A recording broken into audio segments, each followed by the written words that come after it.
हर हर महादेव मित्रांनो, आज रविवार म्हटलं की आज काहीतरी नवीन प्लॅन म्हटलं तर आज आम्ही चाललो आहे शिवाजीनगर येथील जनवाडी येथील महादेव मंदिराला मित्रांनो. सुंदर अशा छान अशा पायऱ्या आहेत मंदिराला वरती जाण्यासाठी. मंदिर टेकडीवर असल्याकारणानं थोड्याशा आपल्याला पायऱ्या चढून वरती जावं लागतं. सुंदर असं मंदिर तुम्हाला बघायला मिळतं.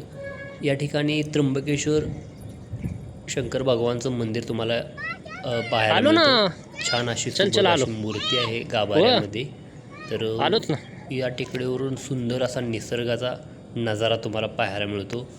तर खूप असं छान मंदिर आहे. परंतु आम्ही गेलो त्यावेळेस मंदिर लॉक होतं, त्यामुळं आम्ही बाहेरच थोडंसं थांबून जेवण वगैरे केलं आणि त्या मंदिरापासून आहे ना पुढं जाण्यास सुरुवात केली मित्रांनो. कारण मंदिरापासून थोडंसं पुढं गेलं ना टेकडीवरती तिथं तुम्हाला गजानन महाराज संस्थानाचा बोर्ड दिसतो. तिथं पण खूप शांत अशी शांतता तुम्हाला पाहायला मिळते. थोडीशी जंगलातून ट्रॅक करून वरती जावं लागतं. आम्हातून हा रविवारचा अनुभव आहे ना एकदम खास आणि सुबक झाला मित्रांनो बरं का. कारण फॅमिलीसोबत थोडासा वेळ घालवल्यानंतर आहे ना आठवड्याभराचा थकवा निघून जातो. थँक्यू.